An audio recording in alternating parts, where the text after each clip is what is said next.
அன்பே இருவரும் பொடி நடையாக அமெரிக்காவை வலம் வருவோம். கடல் மேல் சிவப்பு கம்பளம் விரித்து ஐரோப்பாவில் குடி புகுவோம்.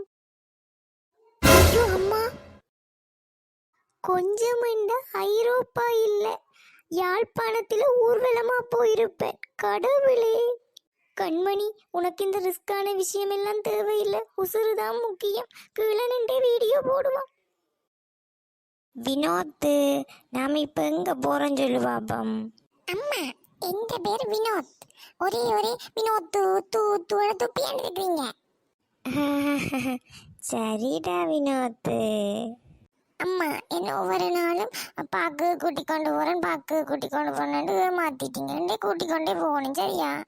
இன்னைக்கு நாம பாக்குக்கு போயில, விசா கூடு பாக்குறதுக்கு எல்லாம் போறோம் டவுனுக்கு. ஐ, உண்மையாவா அம்மா? வாங்கம்மா, போம். அம்மா, எல்லா விசா கூட நல்ல வடிவா இருக்கேன்னு. தம்பி, மெதுவா போகணும், வாகனங்களில் போயாண்டி இருக்கு. துர்கா, வினோத் ரெண்டு பேரும் என்ன விசாக் பார்க்க வந்தாச்சோ? ஓம் சார், தம்பி தான் நாங்கள் அதை போக மாட்டேன், அதுதான் கூட்டி கொண்டு வந்தது. நீங்கள் இன்றைக்கு டியூட்டியா இங்கே? ஓமோம், நான் இங்கே தான் டியூட்டி. சரியான க்ரௌடாக தானே இருக்கு, அப்போ இங்கே தான் போட்டு இருக்கிறாங்க. தன்சலும் இருக்குது, சாப்பிட்டுட்டு போங்க ரெண்டு பேரும்.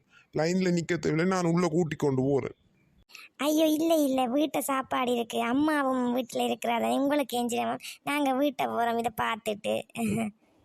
இல்லை 5 நிமிஷம் போகிறோங்க, நான் வாரேன். அம்மா, இந்த அங்கிள் ரொம்ப நல்லவரா இருக்கிறாரு. வினோத், இந்த வச்சுக்கோ. Thank you uncle. ஓ, பத்மாக்கா, தலைமுடிய வெட்டிட்டீங்களா?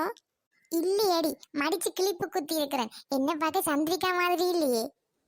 ஒன்னோ, பத்மாக்கா, நீங்க சாணி உருண்ட மாதிரி தான் இருக்கிறீங்க. உனக்கு பொறாமை என்ன?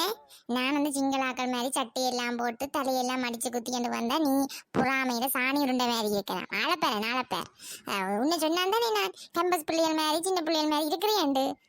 சரிக்கா, கோவப்படாதீங்க. நீங்க சந்திரிகா மாதிரி இருக்கிறீங்க தானக்கா. அடி, அதுல தெரியல, துர்கா போல இருக்குக்கா பேர். ஓமக்கா, துர்கா தான். துர்கா, அட சுகந்தி அக்கா, பத்மா அக்கா.